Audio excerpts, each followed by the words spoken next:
Chat. Cool. Here we go. Good morning, everyone in Asia. And good evening, everyone on the other side of the planet.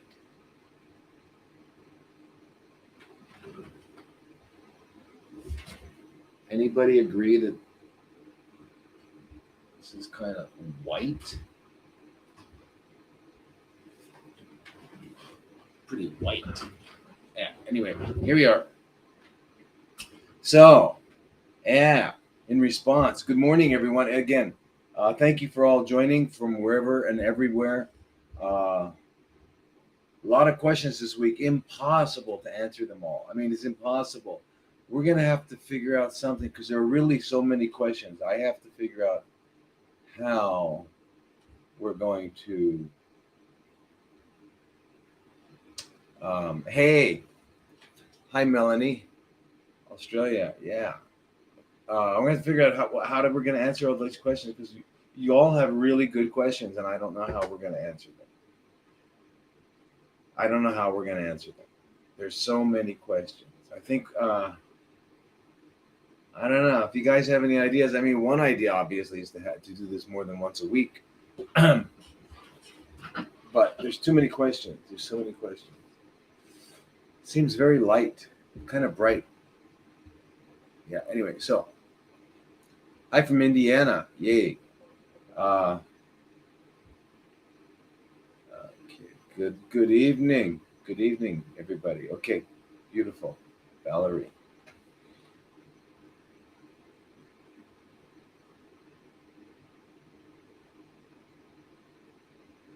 All right. The mammogram question keeps coming up all the time. It's ridiculous. It's ridiculous. It's ridiculous. So someone's asking me right now, I just thought I'd answer it real quickly. It's not on the thing, but okay. I'd like to know what alternatives use for checking for microcalcifications. My surgeon's adamant I have a mammogram and I don't want it. So first of all, you shouldn't have a surgeon. Don't get a surgeon. You don't want to. If you hire a surgeon, he's going to cut. So he's looking for a reason to cut. I mean, that's one thing you got to keep in mind. Okay, surgeons cut. If I go to a car dealer, I'm going to probably wind up with a car. And if I go to, I don't know, whatever, I'm going to wind up with. So you get what you're looking for. So if you're hanging out with surgeons, you get cut. You get cut. If you're hanging out with radiologists, you get burned. All right? That's just the way it is. Okay? So now, microcalcifications, and I explained this last time too, so please listen. It's very important. Calcium is one of the final physiological mechanisms that the body goes through to try and neutralize the acidity that's accumulating. And so, things get calcified. Because calcium is an alkalinizing agent, just like all minerals. Magnesium is, potassium is, all those they're all alkalinizing agents. That's why drinking juices, drinking vegetable juices, you're getting all of that magnesium, ton of magnesium, right? Because anything green is made of chlorophyll, right? I mean, plants are green. That means they have chlorophyll. If they have chlorophyll, at the very center of the chlorophyll molecule is a magnesium ion. That's Mg2+. Okay, that is alkalinizing. Okay, just like calcium is calcium 2+, Ca2+. So anyway, so you're going to have that. So what we see when we do x-rays on people, like older people, that you can see that you can actually see there's little microcalcifications in their blood vessels. There's microcalcifications all over. They call them phlebi, which is PHLEBO, which is a prefix referring to veins, blood vessels, and lith, LITH, from it's a suffix that is refers to stone. So lithography is printing, lithography. Anyway, litho. lithosphere. Anyway, so phleboliths are little calcifications in blood vessels that are seen, okay? And this is all the time.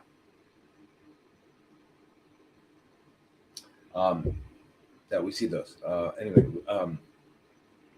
In older people, right? As you get older. And so basically what we see is, and then we also look, what else do we see in older people? We see that their bones are getting more and more hollow. So in effect, what's happening is that the calcium is moving from the bones to the soft tissues. It's almost like metastatic calcium condition. So anyway, your surgeon's looking for that for what reason? Because even if he finds, if I'm telling you, if you did a mammogram, which is going to squash your breast and irradiate it, not what you need. So if you do that, and they squash the breast and they radiate and they find microcalcifications and all that. Now what they're going to do is always, because they can only do this. They can't. It's not like surgeons or medical oncologists think. They don't think. They're not allowed to think. And when I mean think outside of the box. I mean don't follow directions.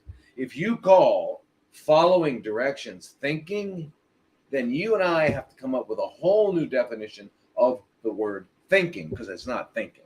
Okay. Following directions is following directions. And you can get a dog to do that. Okay. So that's not thinking. All right. So they're going to do a mammogram. Then what are they going to do? Well, an ultrasound. Because, we just want to confirm our findings, right? Well, why didn't you do the ultrasound in the first place? Well, because there's no reason. There's no rational reason. None.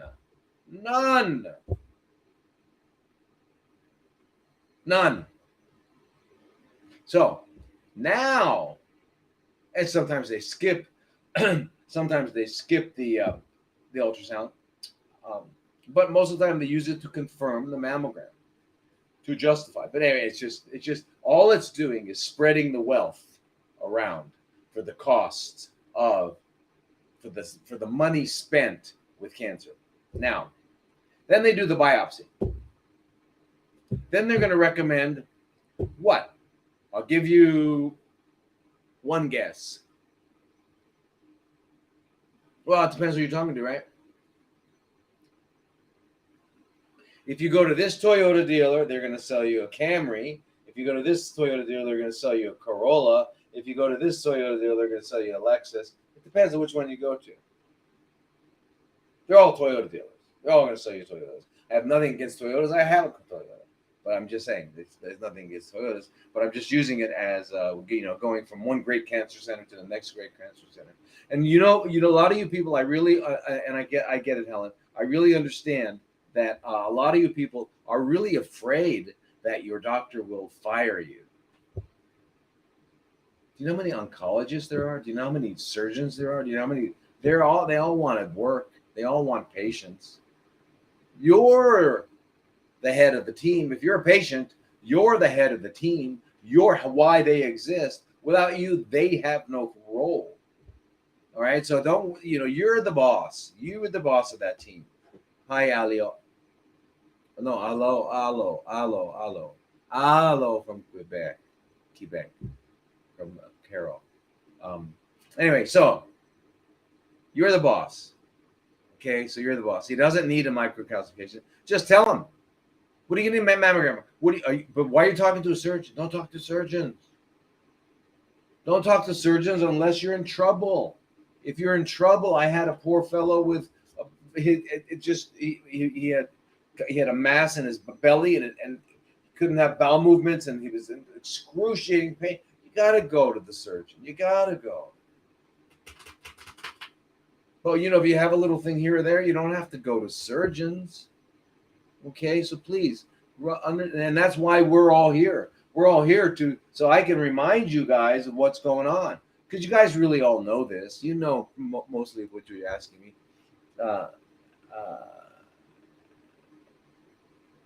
Okay, it's recurring check. Okay, Helen, great. Okay, but anyway, You already answered it. Well, but if you're healed, then you don't need to see him. Go to any doctor. You healed, now what? This is for recurring what? Recurrence checking. But I'm just telling you, if you go to a surgeon, he's going to lead you down the path of cutting again. Anyway, what can I say? There's no other choice. If he wants to find microcalcifications, that's the only way to find microcalcifications, really. Yeah, which is irrelevant. Now, listen, I wanted to say something to everybody out there. I know, I don't know how many people are really listening. I don't know how to tell how many people are here, but I'm going to tell you something. I've been working with this in this field for a long time now, and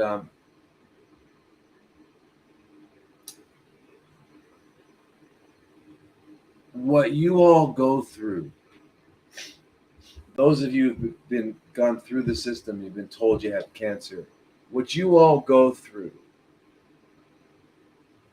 is no different than what the veterans of Vietnam War went through, and it's no different what the veterans of the Gulf War went through.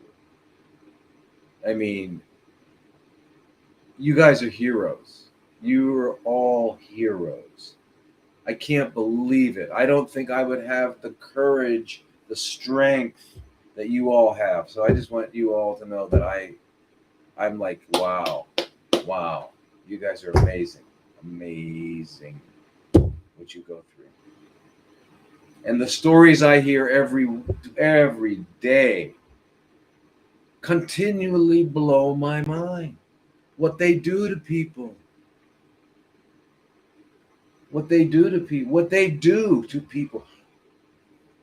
And so listen, when you see me get angry, when you see me get pissed off at medical oncologists, surgical oncologists, radiation oncologists, any of those groups, and even other subspecialties and specialties, I have a reason. The reason is I've seen what they do. It's called mayhem. Look that word up. It's called mayhem. Mayhem and murder. No, not murder. Yes, murder. Not mayhem? Yes, mayhem. Look it up. What they do.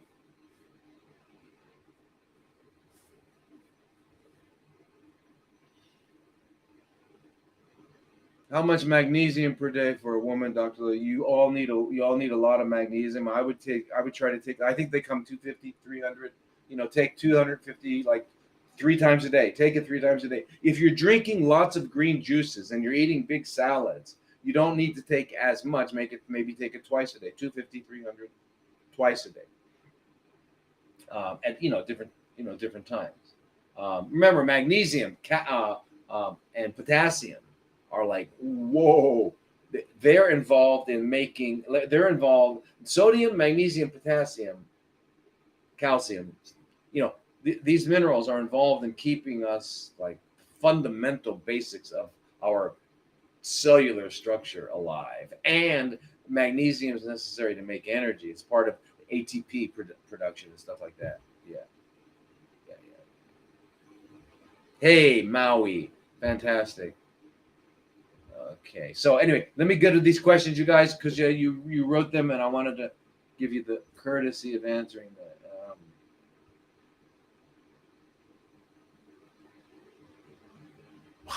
Husband's looking for an alternative for psoriatic arthritis. What they do for psoriatic arthritis, what they do for any arthritis, but psoriasis or psoriatic arthritis is nothing.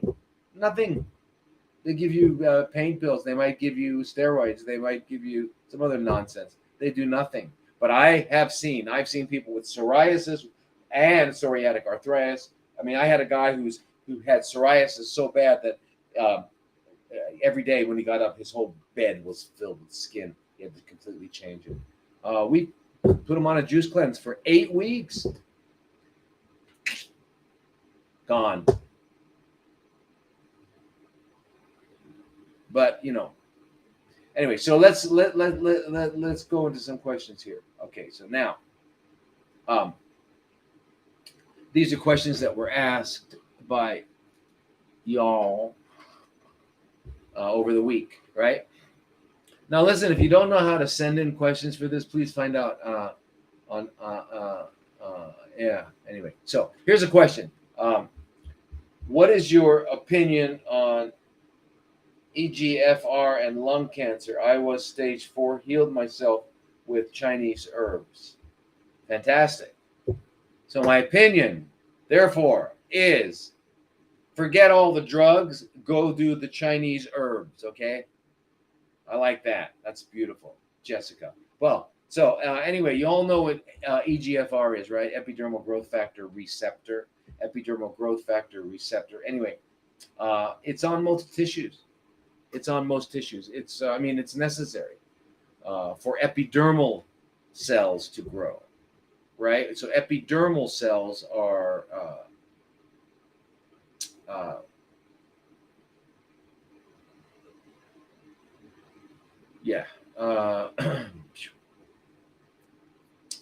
your dad diagnosed. Okay, real quickly, your dad diagnosed last week with stage 4 pancreatic cancer 1 week ago.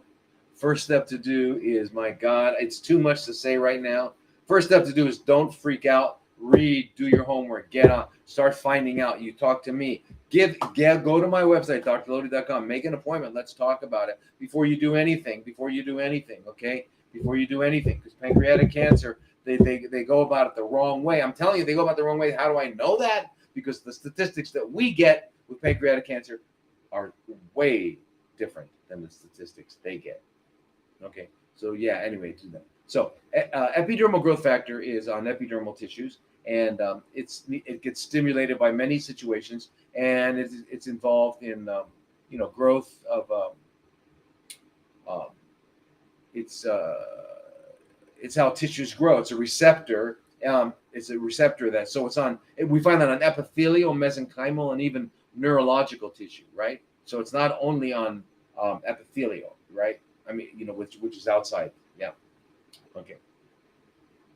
So what happens is it winds up getting overexpressed, and overexpressed means there's too many of these receptors. Okay. Now remember something. When we talk about cancer, cancer cells, and also, you guys, should we make a deal that we're not going to call it that by that word, because that's their word. It's a Rockefeller word called cancer. Okay, I don't know. Whoever came up with it should. Anyway, whoever came up with it. Okay, so maybe, I don't know. Like crabs, cancer is a crab in astrology, right? And they go sideways. I think that's kind of the thinking that somebody came up with. But anyway, then it got a lot of several $100 billion worth of public relations by the Rockefeller group and his relatives, such as William Henry Gates the third. Is that what Bill Gates' name is? Anyway, yeah, he's a maternal Rockefeller. Anyway, on the maternal side, his great grandfather and Nelson Rockefeller's great grandfather were the same person. Or was it grandfather? Yeah. But anyway, they're on his maternal side. Yeah. Anyway, his so Bill Gates' great grandmother. Yeah. Anyway, it's all verifiable. But anyway, so EGFR. So these epidermal growth, what they are is they're tyrosine kinase. So really in biology, there's a lot of things that are very, very similar the way biology works, right? There's a receptor on the outside of a cell. It has a part that goes through the membrane, and then it does something on the inside. So there's actually like 3 parts to receptors usually, right? There's a lot of receptors for peptides, peptide receptors, right? So anyway, but epidermal growth factor. So we know that cancer cells change. Okay, we're going to call these chronically fermenting. It's too hard. We got to come up with a one-word name. But anyway, these chronically fermenting cells what they do is, in order to maintain their ability to chronically ferment, what they do is they change certain things that make it more efficient. Okay, so they now have more insulin receptors. Why? Because they need more glucose. They need 19 times more glucose because they're 19 times less efficient at energy production, right? Okay, so they're going to do that. So they're going to have all these extra insulin receptors. They're going to have all these extra transferrin receptors. Why? Because they need more iron. And the iron, we're going to talk about it again and again. But, okay, so, but they also get extra epidermal growth factor receptors, EGFR. Why? Because they want to be stimulated to grow. They need to grow. They need to get new, because EGFR stimulates a whole cascade of things that includes not only new cellular growth, but blood vessel growth, angiogenesis, and all sorts of things. Okay, so just keep that in mind. All right. So now, but it's not only lung cancer. Okay, so this question is for lung cancer, right? And you did well. You did with Chinese herbs, fantabulous. I love it. I love it. I love it. Talk about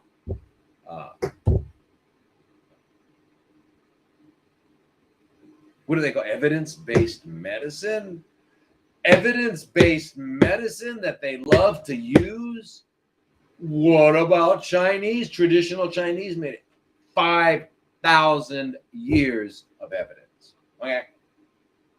And the Rockefeller system's only been around since 1910, 1900. It got moving 1910. All right. So evidence-based. You don't need placebo-controlled, double-blinded, random studies, because you got 5,000 years of success. You got that with Ayurvedic as well, and you got it with indigenous North American medicine, indigenous African medicine, everyone, you know. Okay, so people have been helping each other for a long, long time. Okay, it's only been the last 100 years that we decided that we're going to start poisoning each other. All right. Yeah, granted, the allopaths have always been freaks, right? They're bloodletting. You all know that that's the way George Washington died. Yeah, he died because they they bled him a little bit too much. They did bloodletting. Anyway. Okay, so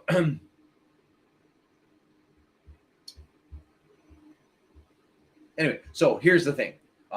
This epidermal growth factor, this is up, you know, they go, studies have shown that people who have upregulated, they call it a mutation. Okay, we've all talked about mutation. These are not mutations. These are genetic expression, changes in genetic expression that allow for changes in biology to accommodate the new situation. Remember, a cell is always doing one thing, which involves many billions and trillions of things, but that one thing is to stay alive, to survive. Yeah, that's what it's doing. It wants to survive. Okay? Now, in order to survive, it's living in an ocean of, it's called interstitial fluid.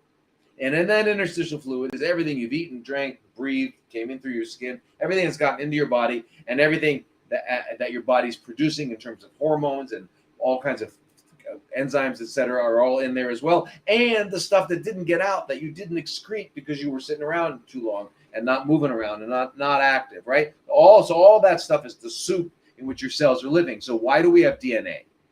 Is DNA saying, I'm going to go this way? No, DNA is saying, okay, I'm the parts department. Let me know what you need. What do you need? What do you need? And that's what it is. So we have these proteins that come in, these enzymes, these proteins that come in, and called transcription factors, and they turn on a certain part of the DNA, and they get a part, and it's used. Okay, that's how it works.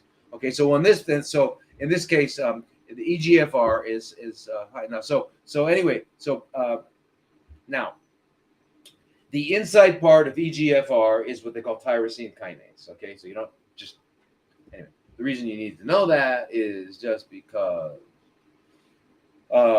it's used in the literature, so you're going to come upon it. But anyway, so they have these tyrosine kinase inhibitors.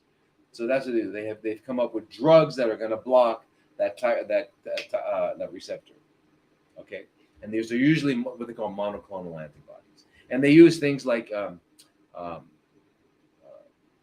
depends on now. By the way, which ones have it? Colon cancer has it. Pancreatic cancer has it. Breast cancer has it. Brain cancer has it.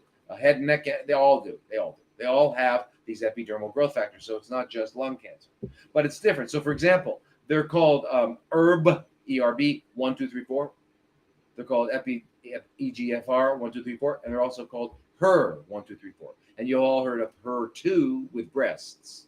So it's all the same thing. It's all the same thing. It's all the same thing. Why aren't they using the same words? Because the more words they have, and the more, it's called linguistic manipulation, and it's happening everywhere you look, everywhere you attend, everything. And watch what you say. Don't use their words. Okay, we got to stop using that word recnac. Okay, recnac backwards again for you guys is what? Okay, it's the word we don't want to use. Okay, the big C word. You know, they do that. You know, they do that. Forget them. Okay, forget them that tell you the big C word and all that nonsense, whatever they're saying. Okay, recnac. So most of these.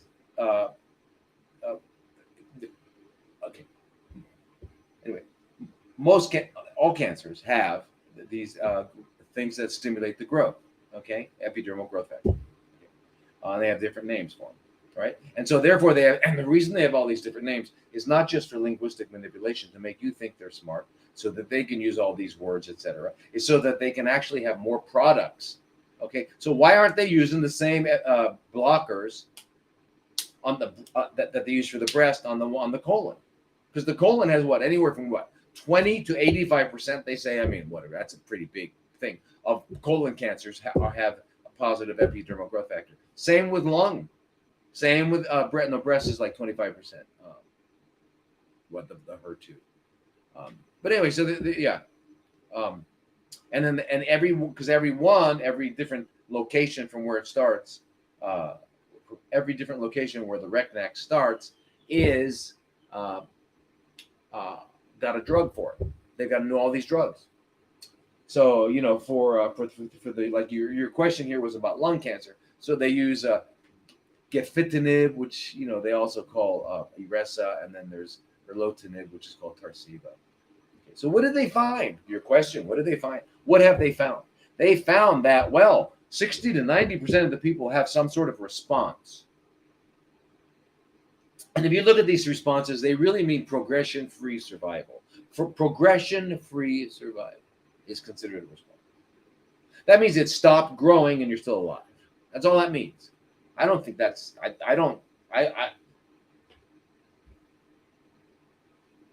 that to me is not a big deal. That's not at all what you guys are all looking for. It's not what I want to see happen with you. That's a nonsense.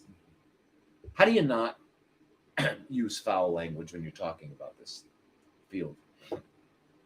Anyway, so they found that, 60 to 90% of the people get some sort of response. However, there's no change in survival.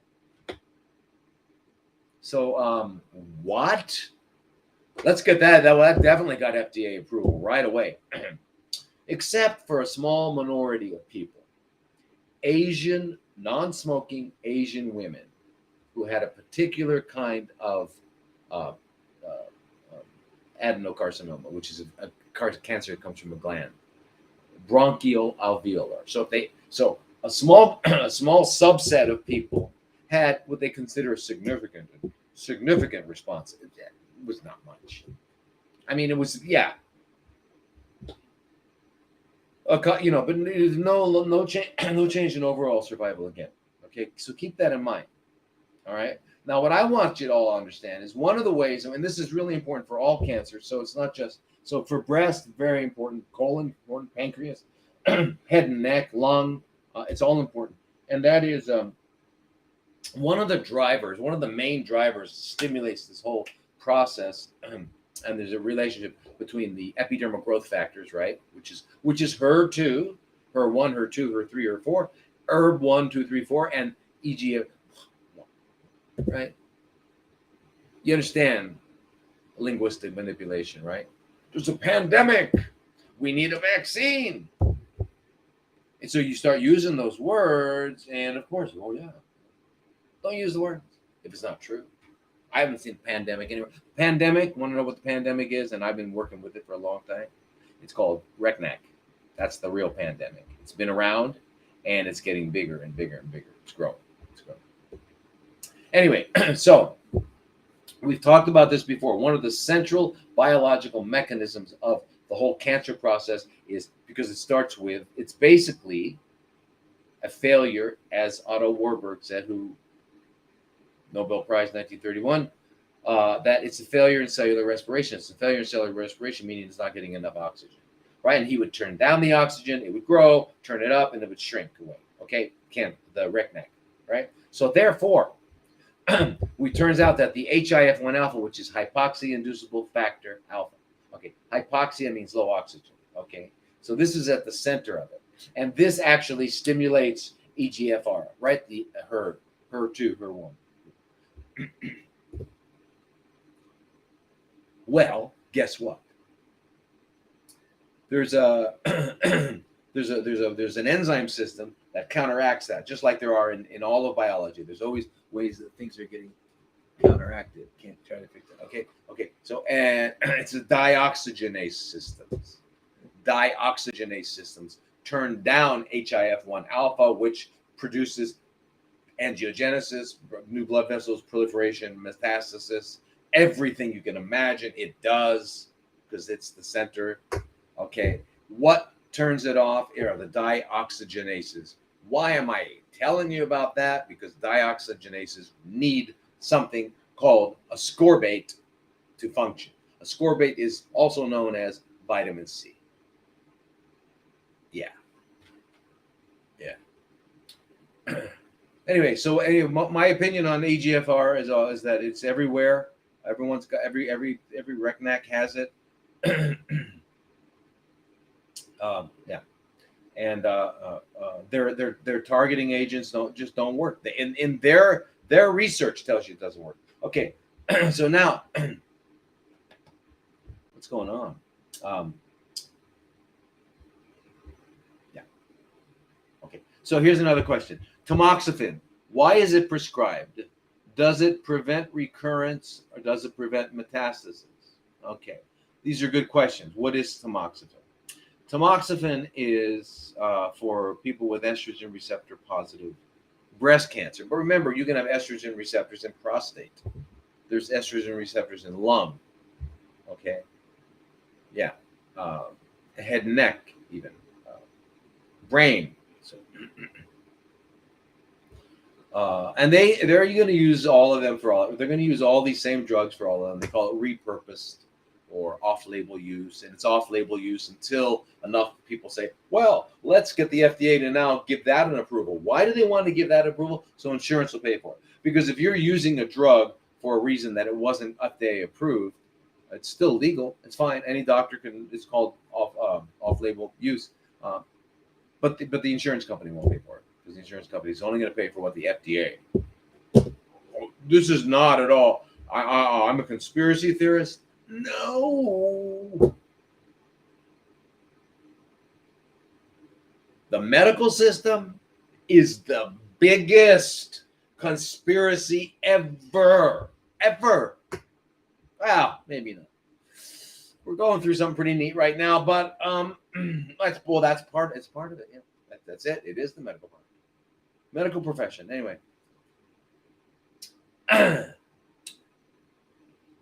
So tamoxifen, estrogen receptor positive, okay, breast cancer. They use the tamoxifen because it's what's called a selective estrogen receptor modifier. It basically binds to the estrogen receptor. Now the problem is not that strongly.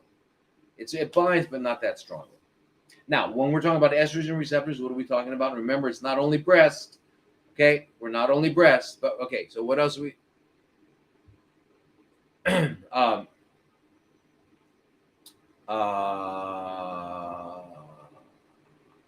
God, I shouldn't read those side things because they get me distracted. All right, so yeah, so it's called so in biology, the word agonist is something that when it binds to a receptor, it stimulates it.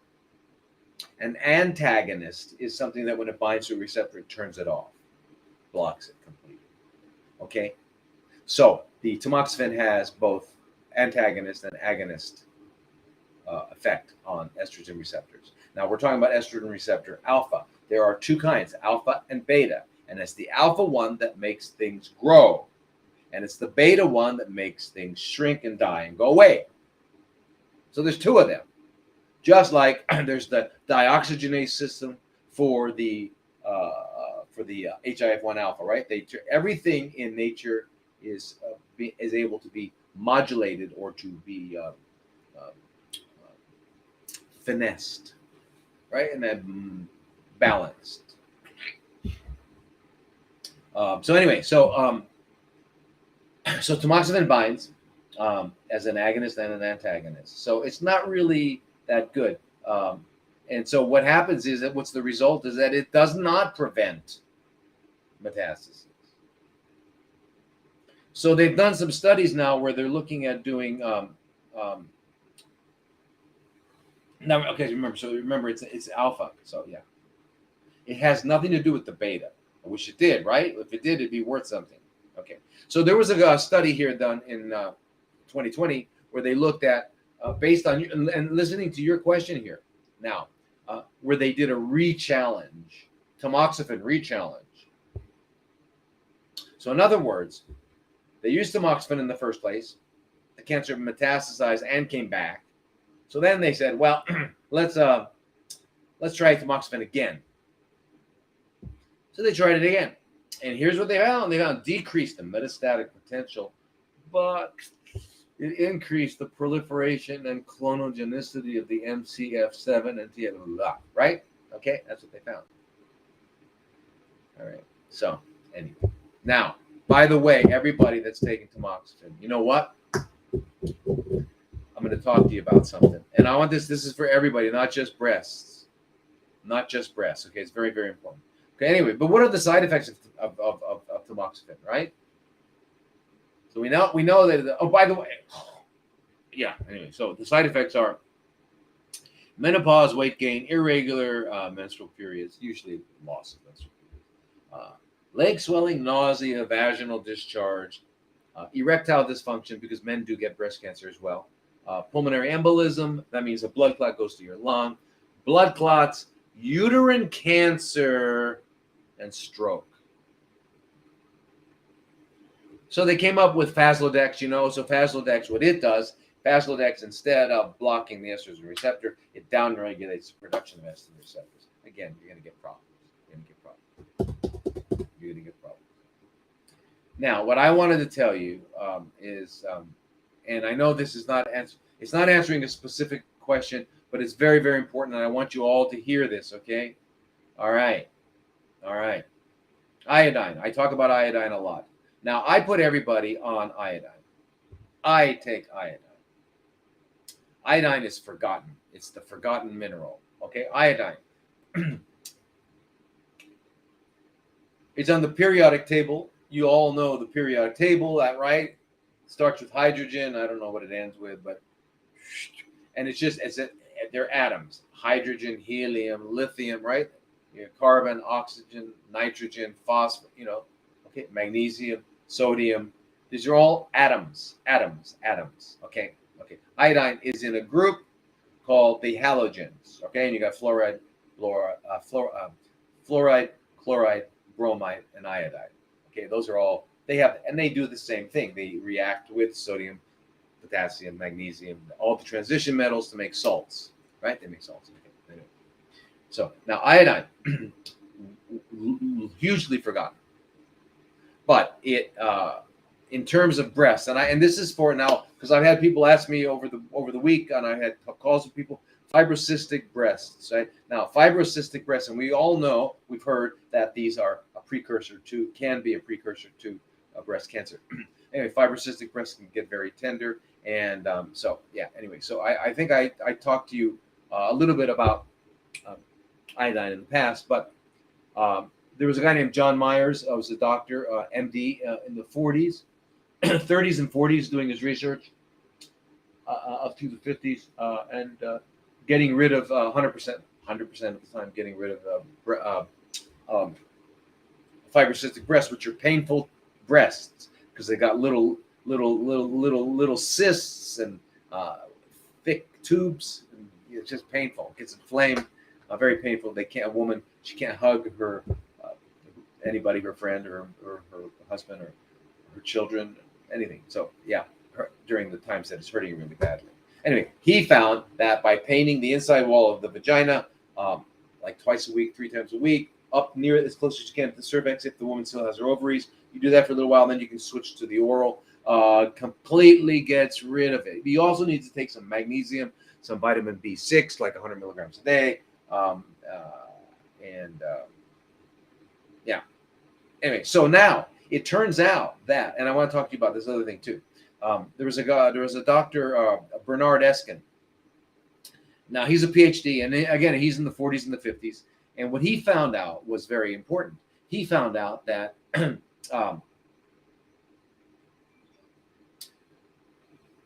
iodine actually accumulates in breast cancer cells and in lactating cells. Okay, that's a very, very important thing to keep in mind. So what we know now is that there are only a few tissues in the body that have what's called a sodium iodide transporter system. One is the thyroid, of course, right? Another are breasts, and there's a couple more somewhere. I can't quite remember, but they don't use it that much. But a lactating breast, that means a woman who's like getting ready for, while she's pregnant, her breasts are growing and getting ready to provide milk. It's turned on and they're pulling in that iodine. Okay, and that iodine has got to be in the milk to get to the baby, so the baby, for its intellectual development, every iodine is really, really important. Without iodine, the baby turns into what's called a cretin, C-R-E-T-I-N. That's an old word, but it was basically a very, very retarded individual who is basically being born hypothyroid or being born. Okay. So anyway, so lactating breasts pick it up. Normal breast tissues don't pick it up. But cancer cells in the breast pick it up. They pick it up. Now, when it goes into the cancer cell, it kills it. It kills it. Why? Because it turns off the mitochondria. And remember, yes, cancer cells do have mitochondria. Remember, the majority of the energy they make is through glycolysis and fermentation, but they also make it through mitochondria, and they have mitochondria. And it's a good thing, because that's why when we use hyperthermia, or you have a sustained fever for several weeks, 2 weeks, 3 weeks, a sustained fever like William Coley did, Dr. Coley, you wind up getting the cancer goes away. Why does it go away? Because you stimulate the mitochondria to grow and proliferate. And once you have a RECNAC cell that has restored its mitochondria, it's no longer RECNAC, it's no longer fermenting. But anyway, so getting back to the iodine. So so that's what Bernard Eskin's figured out, right? Now, and then now there was another guy, really, and this guy's not too long ago, it was a Dr. Lemon at the University of Nebraska. And he found out, and you'll all be interested in this. You're going to all be interested in this. So this. Okay.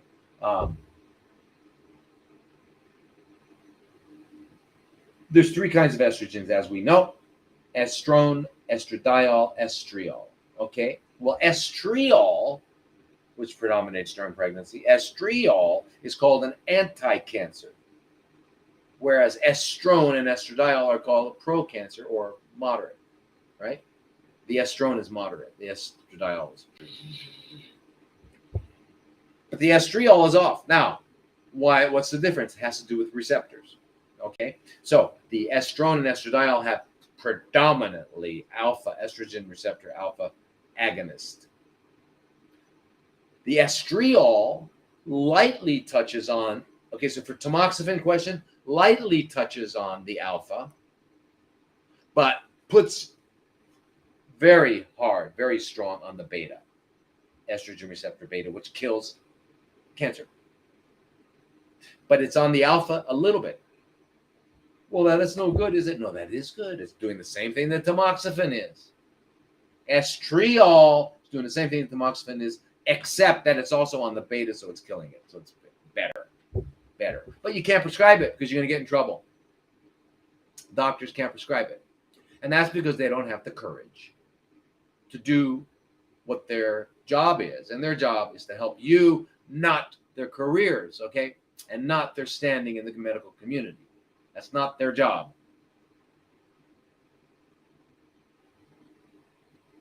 Okay? The doctor's job is to help you.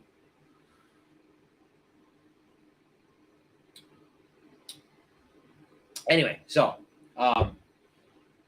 now here's what this guy found too. He found that women with fibrocystic breast disease have less estriol. Women with breast cancer have less estriol. Well, why is that? What does that have to do with iodine? Well, it has to do with this iodine. Iodine is necessary to turn estrone into estriol. So if you got enough iodine, your estriol is going to go high. So then all you got to do is this. You want to make sure, and it doesn't have to be urine, you can be blood. You want to make sure your estriol is higher than your estrone and estradiol added together.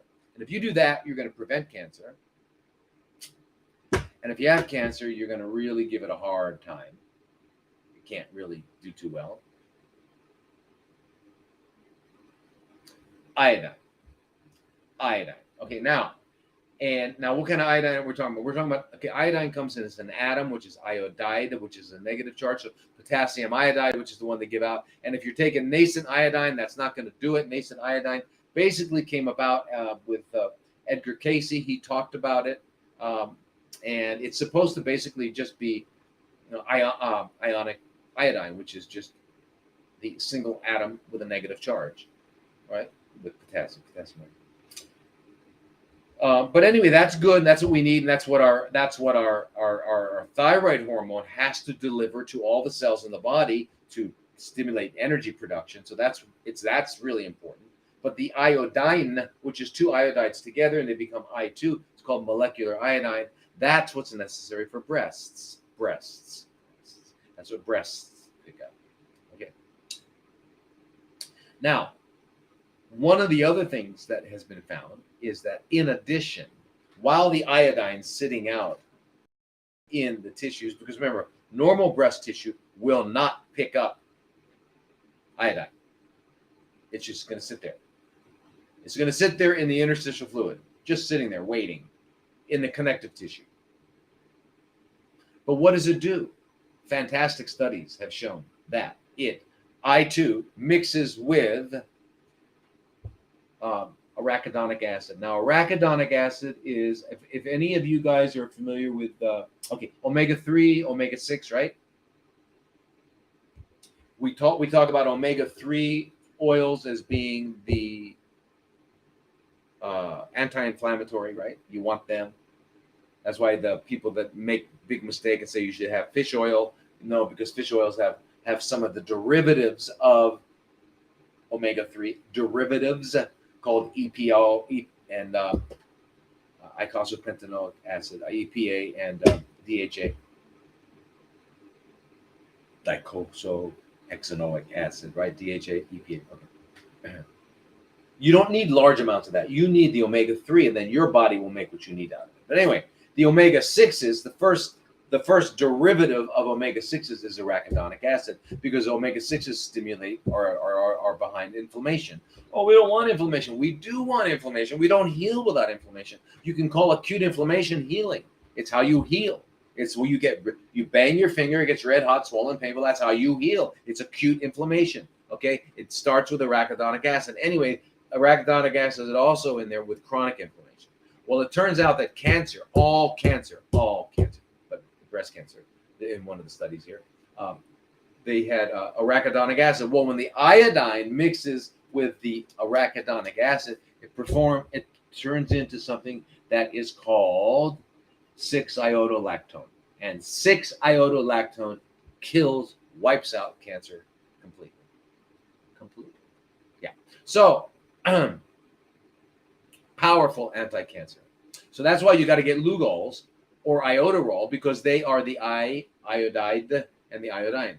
Now, there was a German study which looked at 11 different cancers. Okay, now when they call it different cancer types, and if you look at what they call a cancer type, it's just a location.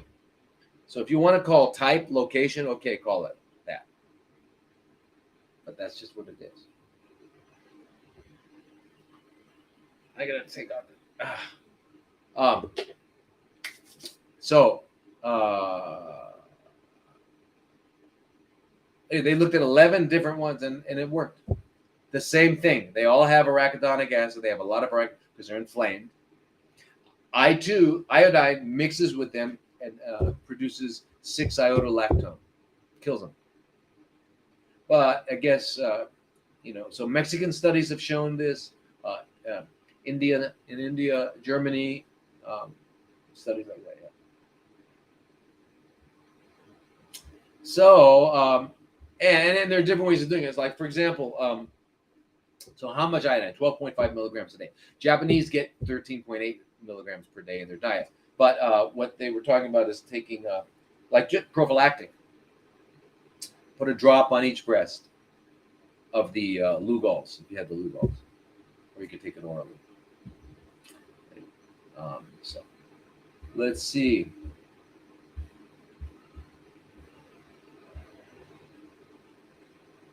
Can we? Are my eyes getting worse, or is it a weird light here? Can we cure cancer naturally? Yeah, well, that question is the wrong question, but I get what you mean, Joseph. We don't want to cure something. I mean, curing means you got a disease, and we know that there's no such thing as a disease. We know that what cancer is it's just a chronically fermenting cell, and it's doing that as an adaptive strategy to stay alive because it's lost certain elements of its function, of its ability to function. Therefore, we just need to change it so that that cell has everything it needs and no longer will do that adaptive response. So it'll go away. It'll resolve, but you only cure diseases. The diseases are these mythological things that come into you and get and attack you. Okay, so yeah, but the answer is yeah, it can be resolved naturally, of course, because it is a natural process. It's a natural process. That's why everyone has these cells inside of them, because it's a natural process. It's something that happens to you while eating lunch, having dinner, flying an airplane. What if the patient can't go to you? Can you advise or help remotely? Yes. Go to drlodi.com and let's have and you can book a consultation. Mary, wow. You know what it is? There we go. Okay, there. Okay, there. Okay. What is the alternative treatment you use for cancer patients? By May. This is May. Okay. Well, it's again, and I like to correct the word May.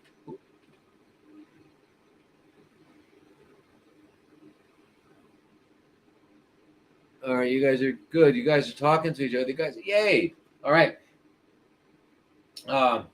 Alternative. Okay. Treatments again. Different kinds of therapies we use. Many kinds. Well, first of all.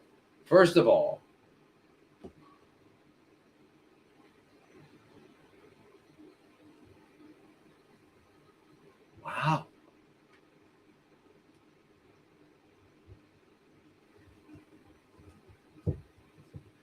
Wow. That's pretty weird. TikTok just said live access removed. Your live access will be restored January 23rd. Hateful behavior.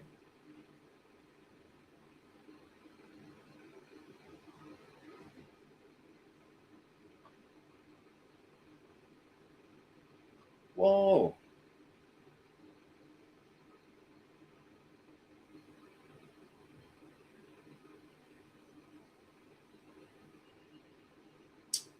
All right. All right. All right. I get it. I get it. I got to be careful.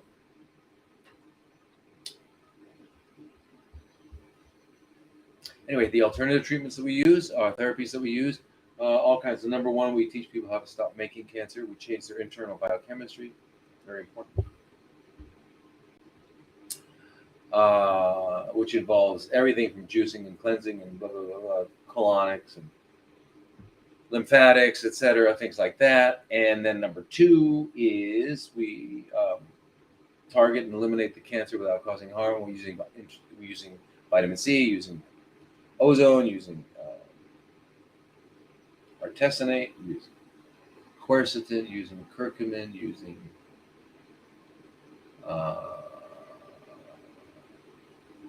UBI, ultraviolet blood irradiation, many.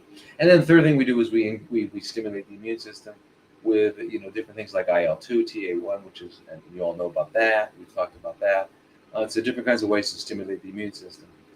So we do that all together. Stop making cancer, target, eliminate cancer without killing the healthy cells, and then so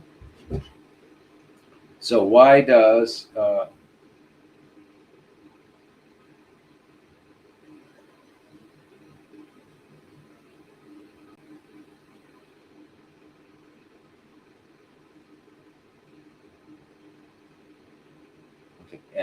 anyway, very, very strange. Yeah.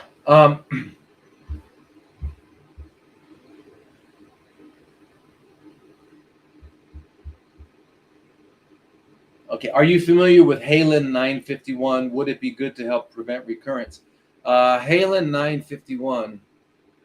What people seem to be able to. Yeah, well, they did. People seem to be able to report on TikTok, and TikTok doesn't investigate and instantly bans users. Huh. Interesting. Yeah. Wow. Yeah. Anyway. Yeah, Halin, if you all don't know about it, if you haven't heard of it, it's really fermented soy, and they ferment it in a special way. There's a lot of research with Halin. It's really good stuff. The problems I've had with it, with using it with people, is that it doesn't taste very good, and it's really, really expensive. Yeah. And you can get Halin, you can get the benefits of by using natto, natto fermented soybean. And by the way, natto, I think, has like 200 times more K2 than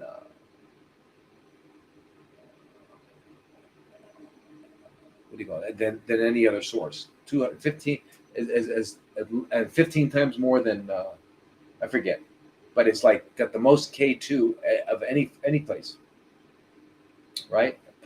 Vitamin K2, right? Which a lot of people are taking with their vitamin C and other things like that. Okay, so anyway, but that's one of the things natto has. It also has natto kinase, and it's soy, so it's got all the amino acids, all the essential amino acids, and it's actually complete protein. Anyway.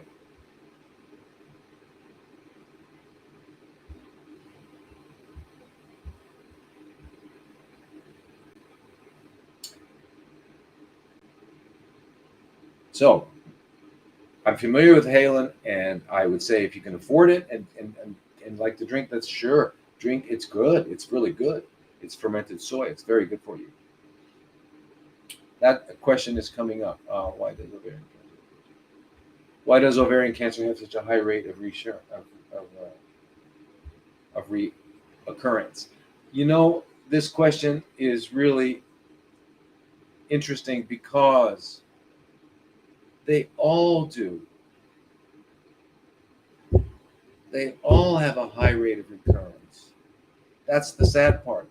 And the sad part is because we're not doing it completely in the first place.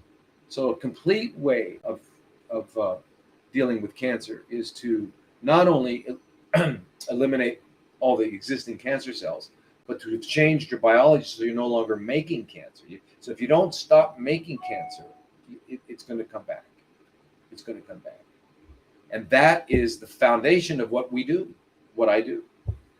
is the foundation of stopping the mate cancer.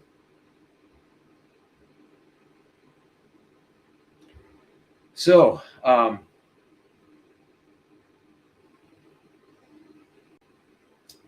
but they do, because we still have cancer stem cells, and whatever kind of cancer we got initially, we still have the cancer stem cells. So even if we've changed our lifestyle completely, so we're no longer like biochemically making cancer, that's still, the problem still exists, that there are cancer stem cells. And, like ivermectin gets rid of them, vitamin C gets rid of them, curcumin gets rid of them. There's a lot of ways of targeting actually cancer stem cells, which is very important to keep in mind. Right? Now, so then I want to skip down to some of the other ones here, which I just got.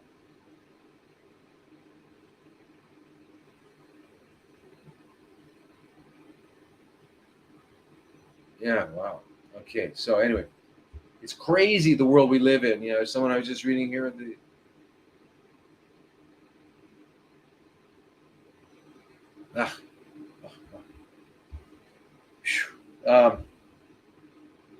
so here's a question.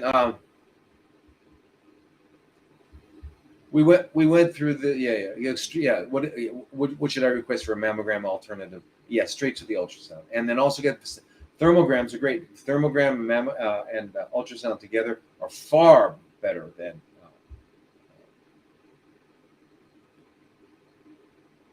a mammogram.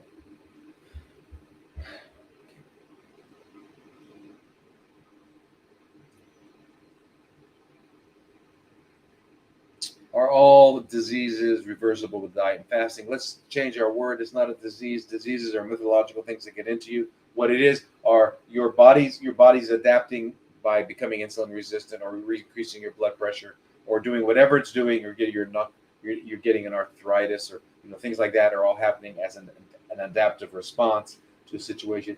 Can they all be changed with diet and fasting? That, yes, they can be, but again, it's going to require something very important, and that is that and we have to learn to do this.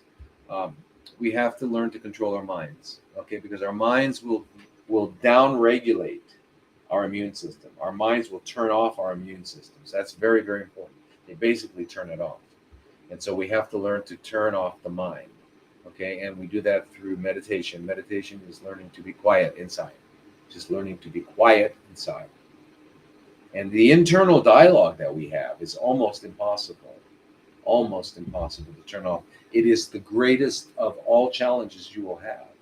But if you do it, everything's you made it. So here's a question about tocotrienols or tocopherols in hormone-positive breast cancer. Okay. Well, as you know, vitamin E is, when they talk about tocopherol and tocotrienols, we're talking about vitamin E. And anyway, it turns out that the tocopherols, which are usually the one that was always used for many, many years in vitamin E supplements, doesn't do that much. I mean, it's got a lot of really important uses. Yeah, absolutely. But not, for cancer, it's not quite the same, especially for estrogen receptor. So, so the interesting thing about the tocotrienols is that they, like soy and like estriol, have an affinity for the estrogen receptor beta. Except the tocotrienols don't go at all to the alpha. Let's go to the beta. Okay, so what do? They turn off cancer, they kill it. So now there's even studies doing tocotrienols with tamoxifen. I would say don't use tamoxifen.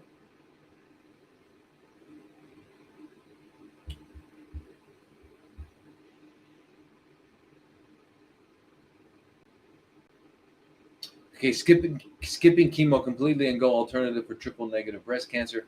I think that's a question. That is the question. And yeah, because I mean, it's not that the conventional way, you have to study this and look at it, talk to some people, talk to me, make an appointment with me, drlodi.com. Let's have a discussion about this. and let's give you a plan on how to go forward. That's what I'll do. I'll give you a plan on how to go forward, and very important. But yeah, because the conventional way has no real answer, and you can ask them; they'll tell you they have no real answer.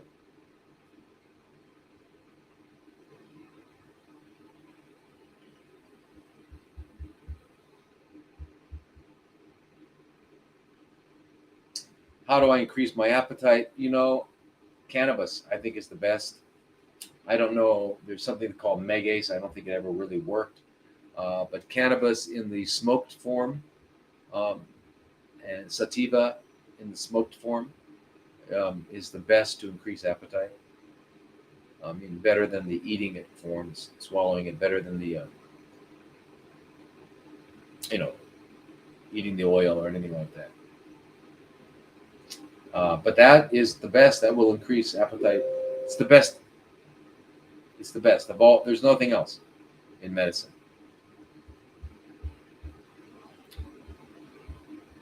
Yeah, and then also the other thing is, it depends on if you got to clean out your colon, because if you're blocked up, again, that's not going to help. You got to, yeah. There's a lot of things you want to do with your GI tract, so make sure your colon is clean. And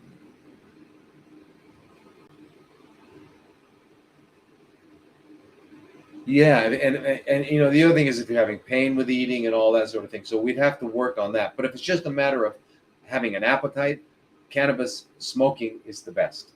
The best. Okay. Now, here, what do you think of the RGCC test?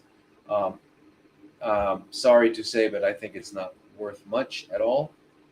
It's looking at circulating tumor cells and making decisions, and we all know that um, in a tumor, 0.1% of the tumor cells can actually metastasize. That means 99.9% cannot. So when you do a blood sample, you take a blood draw and you do a blood sample and you look at it, you've got 99.9% chance of grabbing the wrong cells that could not successfully metastasize, so they wouldn't be of concern anyway. So it doesn't matter what you test with them, they're irrelevant. So that's my answer to RGCC. Number one. Number two, the other thing is, when they do some testing and they want to see if this works to eliminate the cancer, to kill the cancer, they use apoptosis or cancer death as the cell dies as the endpoint of the study. Whereas there are lots of things that are like I've seen RGCC say, I stopped using it in 2004, 3. I've seen it say that this cancer is not these cells are immune to vitamin C. Well, that's impossible. If you have the right dosage, it's impossible. Why? Because vitamin C produces peroxides, because it combines with iron and stuff. Okay, it's not that it goes in and kills it. It mixes with and it produces hydrogen peroxide. And cancer cells don't have enough of an enzyme called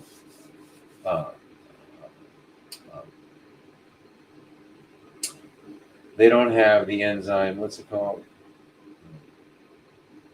Anyway, I'm tired. So, but anyway, they don't have the right enzyme to modify that. So what happens is they die because of the peroxide. Whereas the rest of the cells, catalase is the name of the enzyme. So catalase, actually, that healthy cells do have, turn it into water and oxygen. It's really good for them, right? Okay. So why do I think RGC? What do I think of the RGCC test? I think it's a waste of money. Yeah, and I stopped using it a long time ago. And also one of the reasons I stopped using it then was just because when I would use their recommendations, it was like a 50-50. It might help a little bit and might not. Usually not. So it wasn't really beneficial.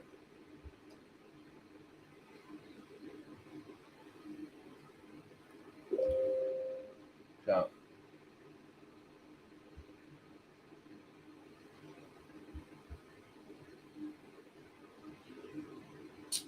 here's a good question. How does one repair the body after extreme radiation treatment? Well, extreme radiation treatment means that whatever you had Um, um, Radiation is ionizing radiation, and um, it causes free radical production. So what you need to do is, of course, clean out, detoxify. I would do a juice cleanse. I would drink like 3 liters, 3 quarts a day of fresh green juice, healthy, delicious. Make sure it's delicious green juice. Just drink it. Get your colon cleaned out. Get lots of sleep. Do exercise, sauna, sweat, all that sort of thing. But you need antioxidants. You need to neutralize those free radicals. So drinking all that stuff. I would also take vitamin C. Uh, I would also take vitamin C, and I would take the way I prescribe it. I prescribe it as 7 sip 7 to 7.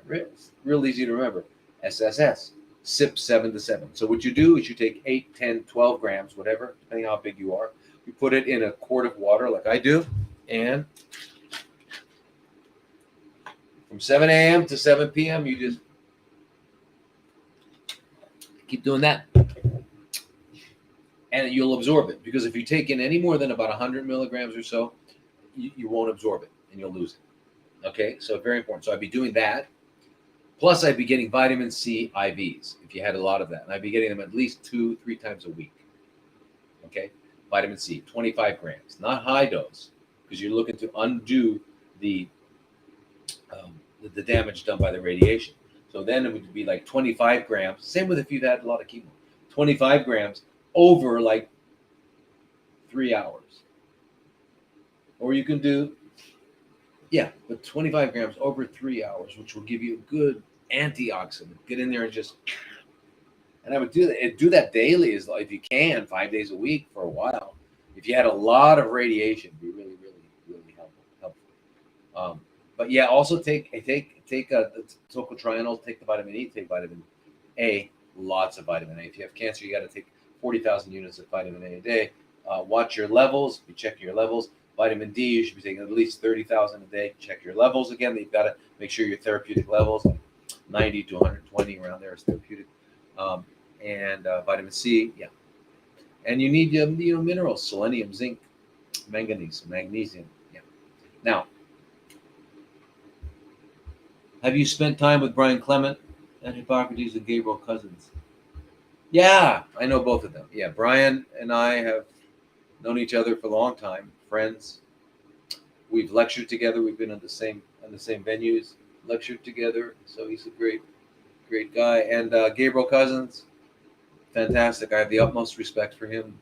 Brilliant guy. In fact, when I was moving from New York to Arizona, I was gonna go. If I didn't have kids, I would have gone there, and I wouldn't have opened up Oasis. I would have wound up going to Patagonia, where Gabriel Cousins was, and running a cancer program there. So it would have been, perhaps better, bigger, away from everything, which is why I came to Thailand. So anyway, that was really thing. But my kids, they didn't want to live in. I just moved them from New York to Arizona, so that was the problem. Otherwise, that's where I would have gone. Gabriel Cousins, one of the pioneers. He'd love it. He's a very brilliant man. Very.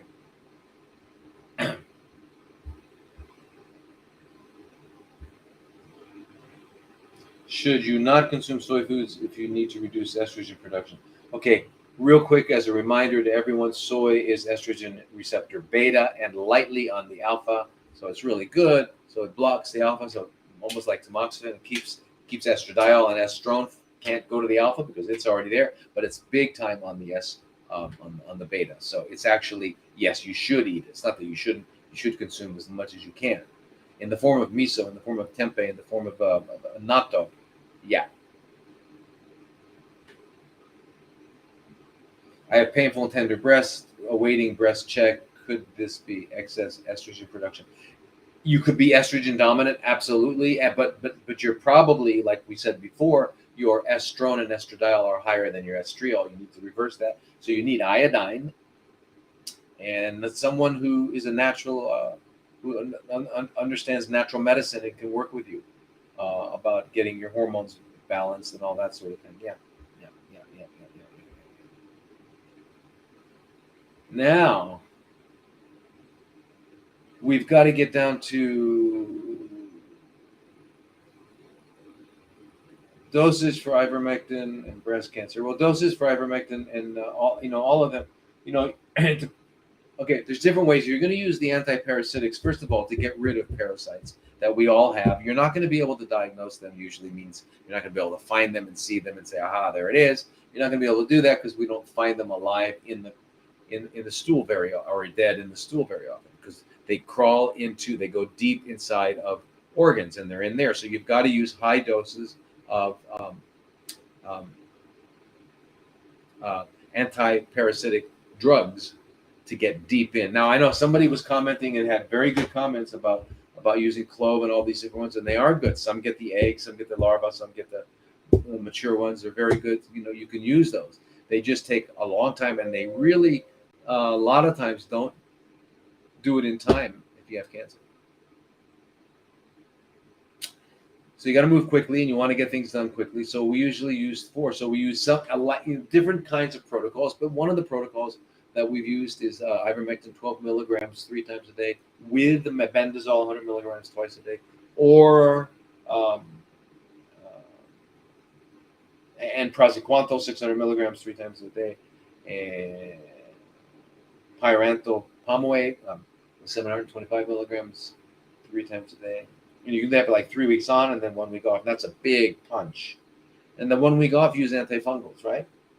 Use antifungals like fluconazole and itraconazole and nystatin, things like that. Yeah, you can use them, right, in those kinds of dosages.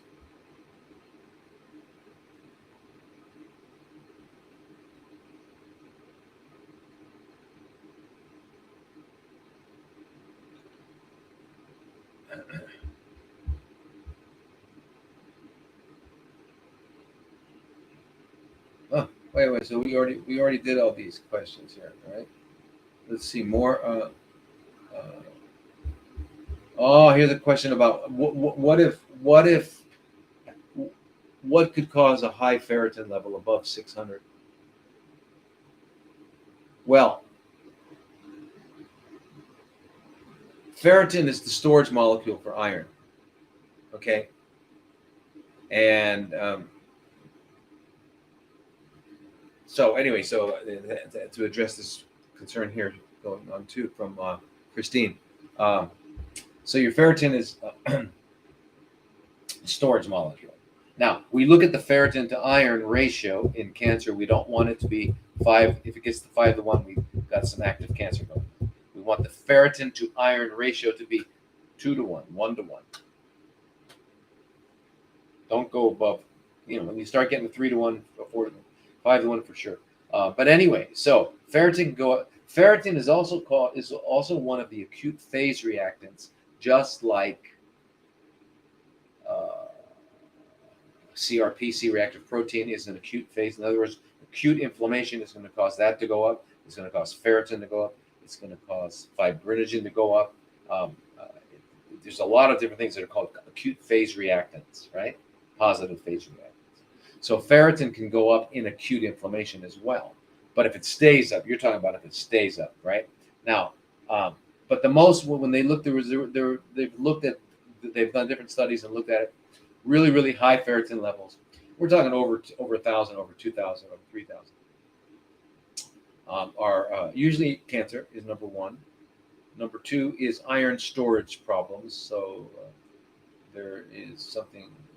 There's a condition where someone doesn't have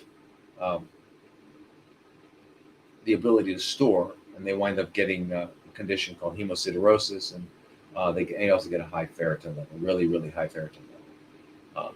And then there are some other just chronic inflammatory conditions, and different kinds of arthritides, juvenile idiopathic arthritis that they call it, Still's disease that they call it, stuff like that. So these mild arthritides, they make up a small percentage of it. So mostly cancer, then iron storage disease. And remember, acute inflammation, it can cause it. Okay. And then there's always some people that they can't figure it out. There's a very few, like in any study they do. I was like, there was a study of like, I think of a 2,000, 1,700 patients or something like that, and they, the five of them, they couldn't figure out. They had, so we don't always know. We don't always know.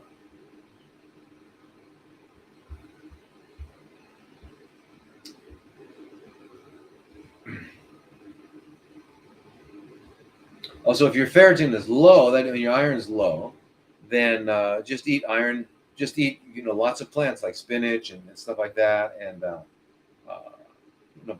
broccoli. Just eat lots of plants. Make sure you have enough stomach acid. So you might have to take betaine hydrochloric acid, like 1 or 2 capsules, about 10 minutes before eating. Okay, right? Very, very important. All right, very, very important. Okay.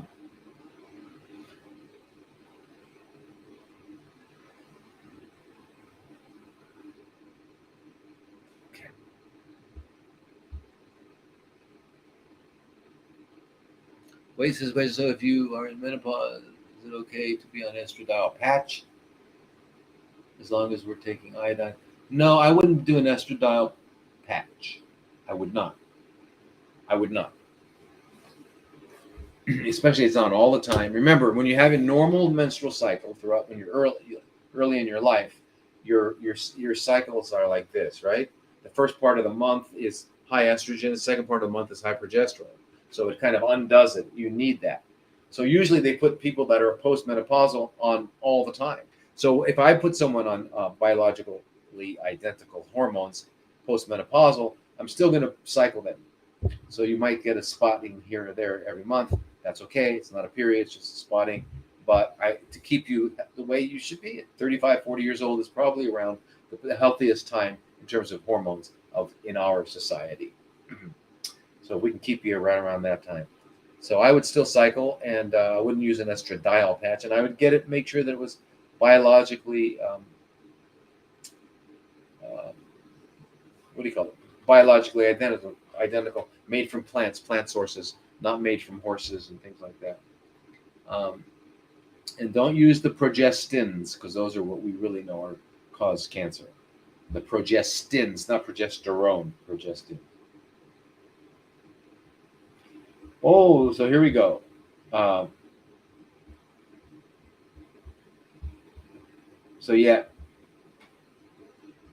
16 months on and off with different parasite detoxes. I'm still passing them. Yeah. Yeah.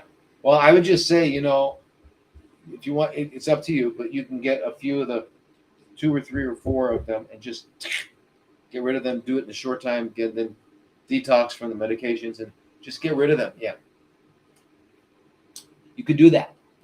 But if you're doing all these and it's okay with you, that's fine. So now you're using Gumtree spirits of turpentine with binder. Wow. Fantastic.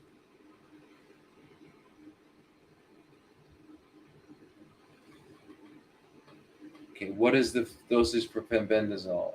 And by the way, I remember one of you asked me, brought my attention to pembendazole, and I really haven't looked at it yet. So I'm going to look at it and I heard other people say that too. So I will get back to you. But the usual dosage, 222 milligrams. They say once a day. I say 2 to 3 times a day. But depends. Yeah. And you could do it. You do it for 3 weeks or something like that, or you just do once a day for, I guess, continuously. I think that's what Joe Tippins did, right? Was once a day for a long time, I think.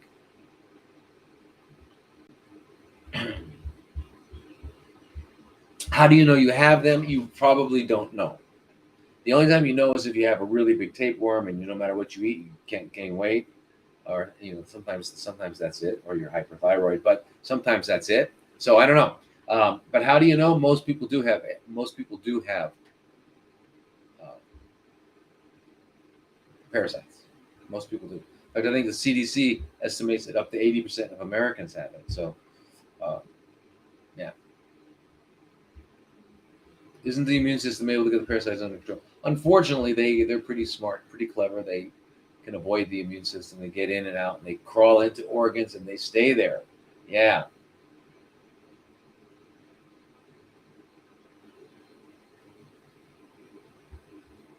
Doesn't know taking all that make you sick? Not really. You can still take it all. You can still take it all. You can keep working. I mean, I mean, I didn't even know I was taking it. I mean, I didn't feel any different when I took it. Yeah. So yeah. Is there a dosage or protocol to follow? We're all talking about parasites again here. Yeah. And again, it really depends.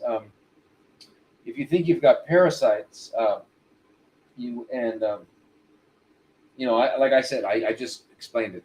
I would take like 3 or 4 of the big ones and just do it 3 weeks on, 1 week off, and then 3 weeks on, 1 week off. Do 3 or 4 or 5 cycles and just get rid of them.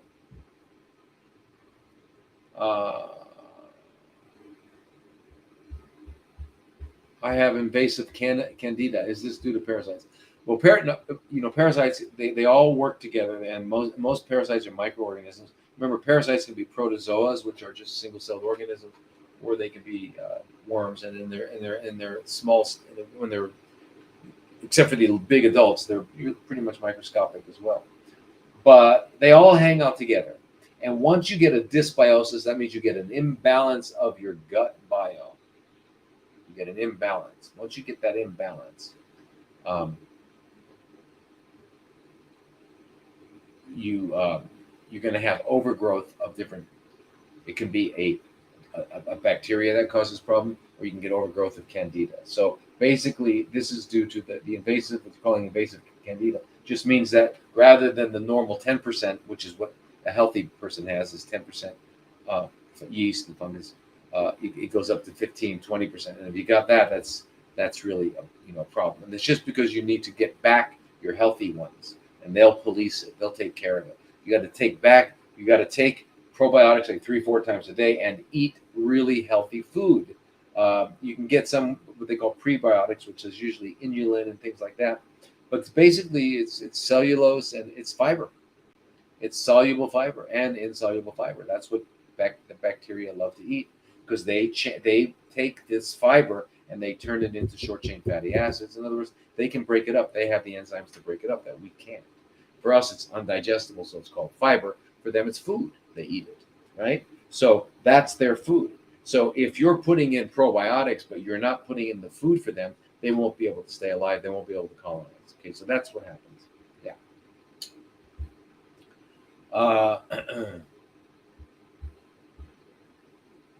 Yeah. So someone here has got SIBO, right? You've got to do some real good cleansing, colon hydrotherapy, green juices, and then do a water fast. Then when you come off of it, you can use things like glutamine, and also there's an akkermansia. There's a bacteria that you can get, and you got to look that up. You got to make sure that you're getting that, because that will help you heal your gut lining. Because what's happened is your gut lining has been disturbed. So you want that to be repaired, and it would get repaired during a fast. It gets repaired during a fast, and also there are bacteria that help repair it, right? And yeah, so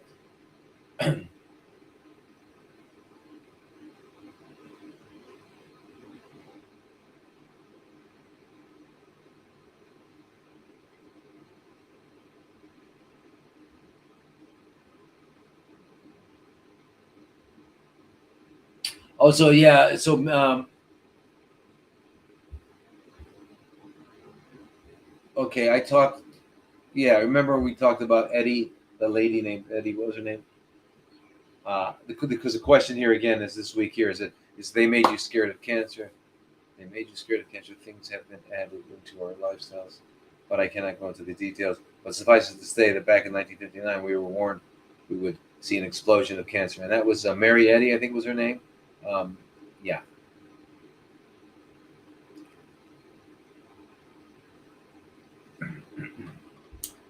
Yeah, but anyway, so no, what I was talking about was there was SV40 was found to be contaminating the polio vaccines, and that's when she said you're going to see. So SV40, simian virus number 40, which grows in because they grow the polio vaccine in monkey kidney cells. So yeah, and she knew it, and that's what happened. There was an explosion over the next 40, 50, 60 years, 70 years. Yeah, yeah, yeah. So because it was because of that which what I was referring to was that. You can go look her up, and um, you'll see, maybe you can find her speech where she actually gave the talk about it. She was with the what was she with the NIH, I think. Yeah. But no, they weren't talking about radio waves and stuff like that. But wait, yeah, that's another thing that we all these waves. But yeah, now how do you know if you have parasites? You just you don't. Well, obviously, if you see like pinworms in your stools, you'll know, because that's the one that's usually seen, or something else comes out. Otherwise, you just don't know. But you have to assume you do, because most people do. Even vegetarians and vegans, because part of the life cycle of a worm is in the soil. It goes in the soil, and that's part of the life cycle. So it's not only from eating animals.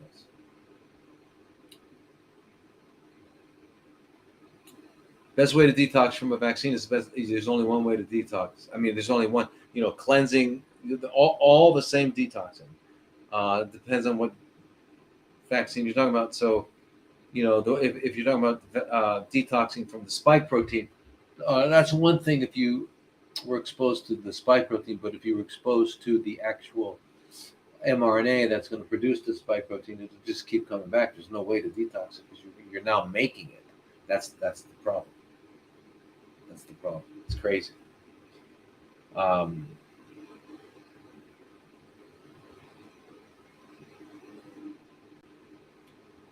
all right, you guys.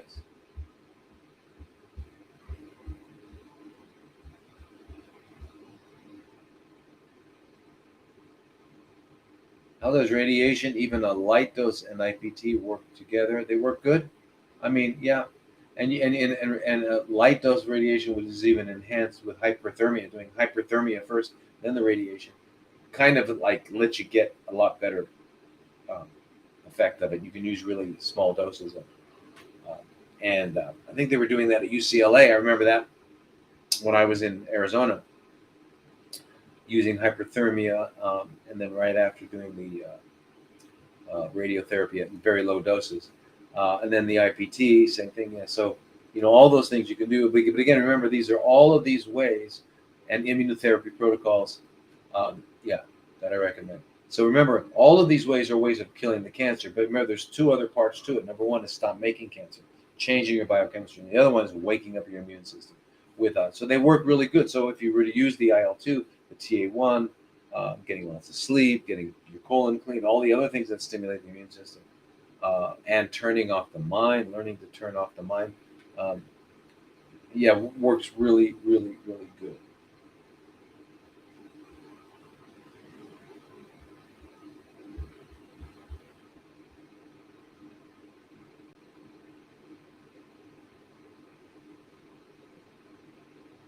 So anyway, you guys, a lot of good questions, and we've got so many more. I can't. Uh,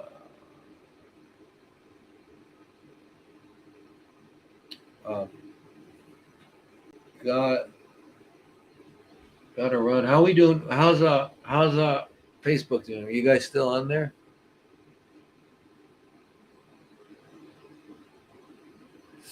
Yeah, yeah. I'm glad you listened to your gut too. That's very perfect. That's beautiful. Okay, so yeah. How do I know if you guys are on? Okay, so anyway, so I got a lot of you people on. I guess should we answer some more questions? Okay, let's answer some more questions. What causes your body to not absorb iron properly, even taking supplements? Yeah, yeah. Because that's your again, Marilyn. It's your stomach acid. You need stomach acid because it's going to change it from the ferric to ferrous.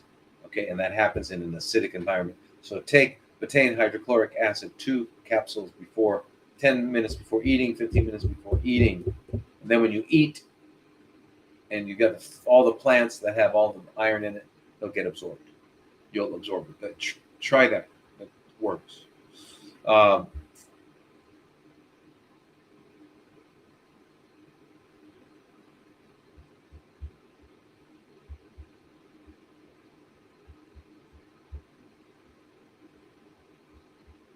So here's a question. Thoughts on CEA steadily rising, now at 59? Doctors not recommending scans at this time, as, and I can't see all that.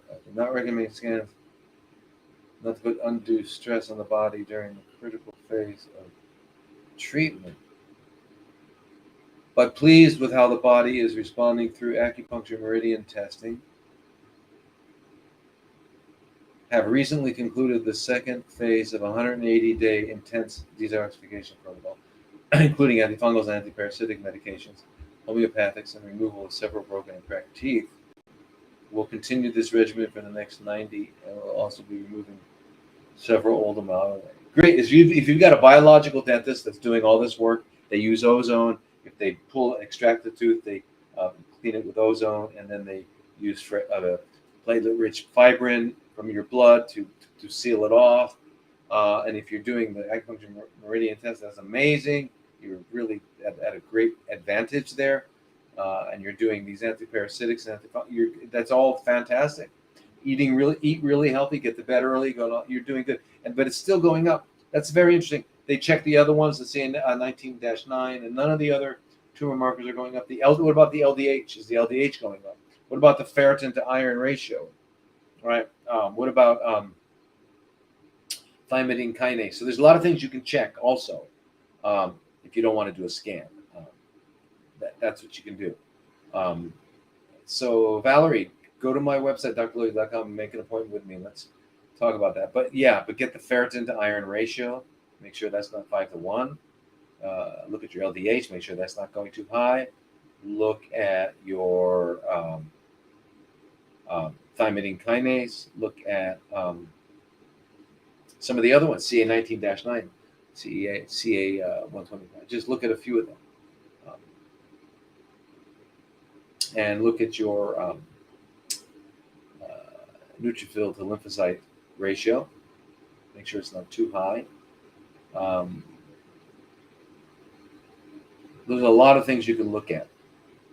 But you're doing all the right stuff by eating healthy, getting rid of potential parasites, fixing your teeth. Yeah, all that's perfect. Beautiful. It sounds like you're going to take care of this. Yeah.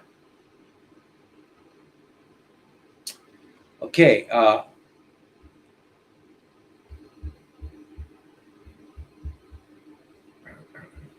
What would be...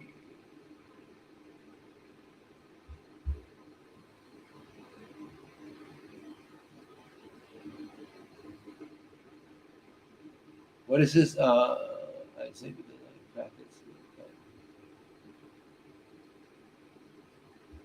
what are you talking about? What is this?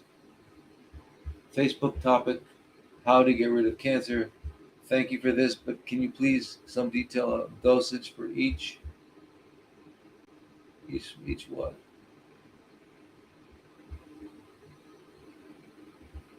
Each, and whether to take each of the 5 or 6 different types of tablets simultaneously or sequentially. Oh, okay, yeah. Well, yeah, as I said, it depends on the person, but many, there's different protocols. I'm not telling anybody to take a specific protocol. I can't do that. But what I can say is that one of the regimens that we use is ivermectin, 12 milligrams 3 times a day. Mebendazole, 100 milligrams twice a day. Praziquantel, 600 milligrams 3 times a day. The Pyrantel Palmawade, 725 3 times a day. And then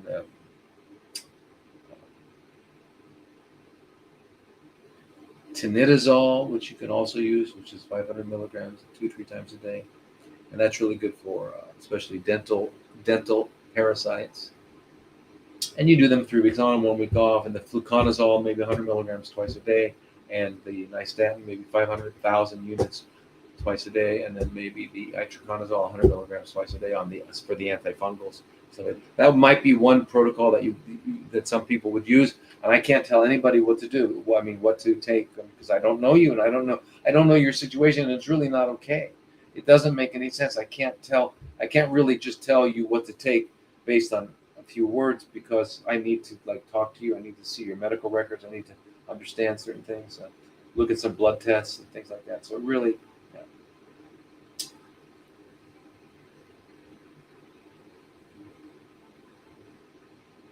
Turpentine is great, Elizabeth.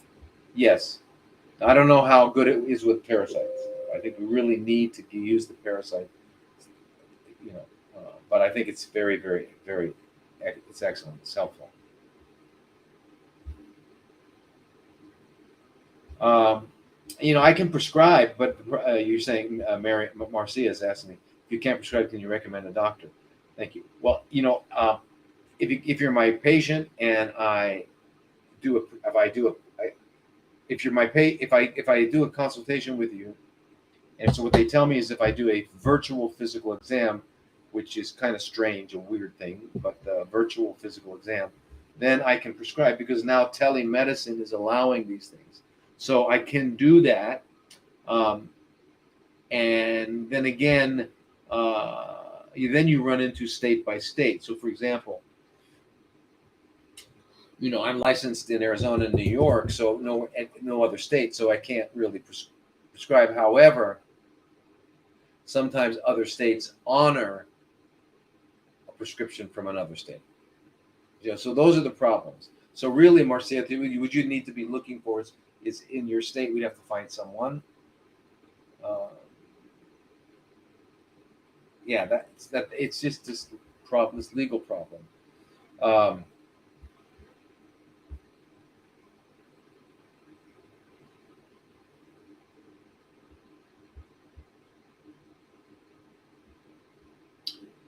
so, okay, here's one from the website. So stage 4 small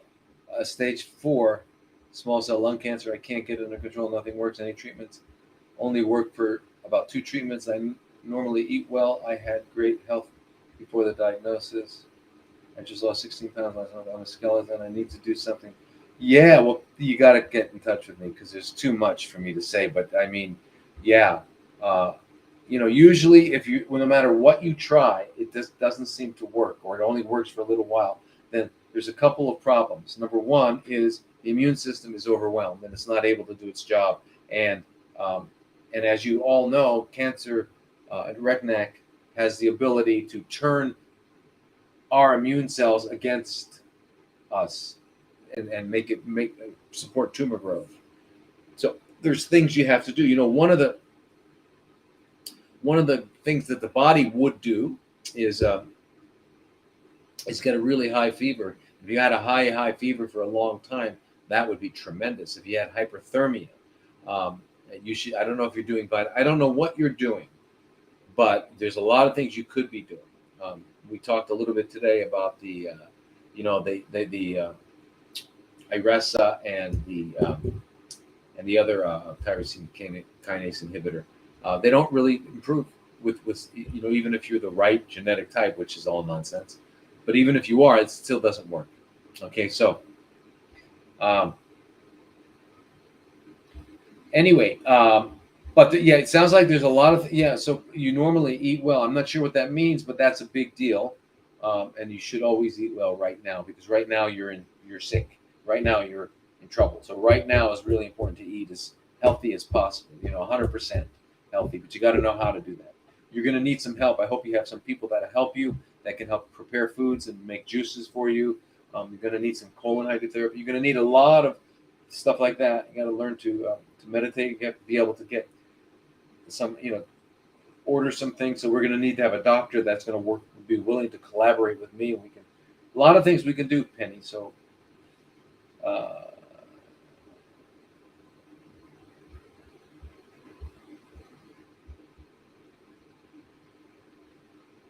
Okay, my mom is 64 years old. 8 years ago, she had a very heavy black mold poisoning that was inside the AC of our apartment. She almost died.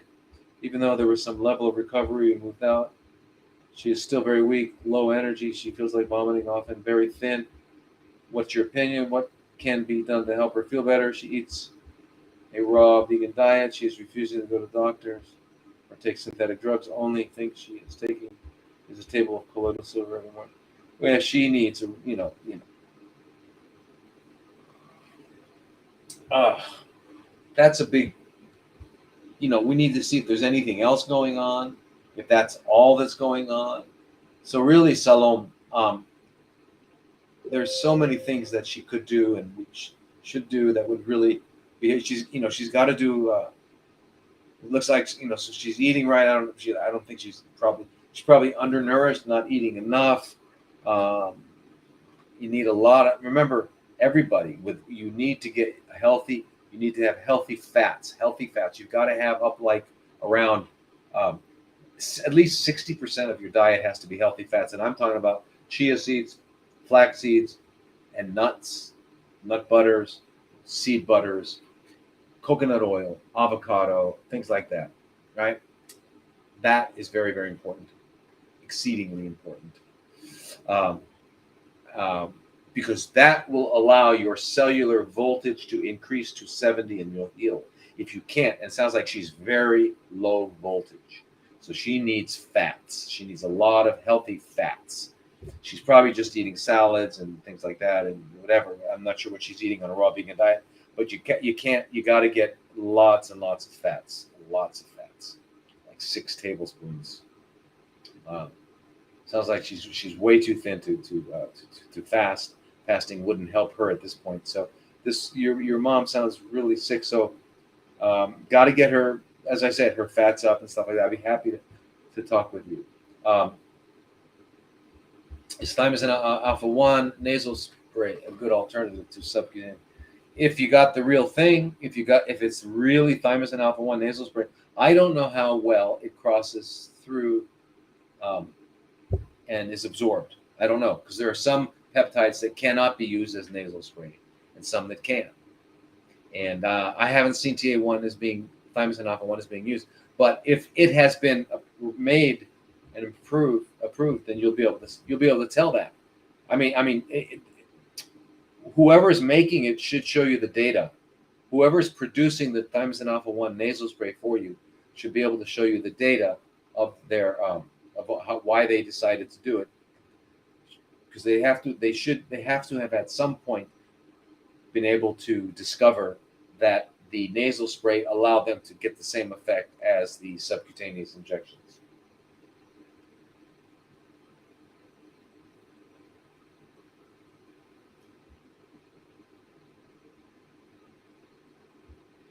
Okay, so anyway, you guys, thank you very much. Sawadee Cup and namaste and aloha, and no TikTok till January 23rd. So I got to be really careful about these other ones, right? So I got to be careful about what I say, because I don't want to lose this ability to talk and have this forum. So, but anyway, so thank you all for joining, and have a fantastic week.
Okay, you guys.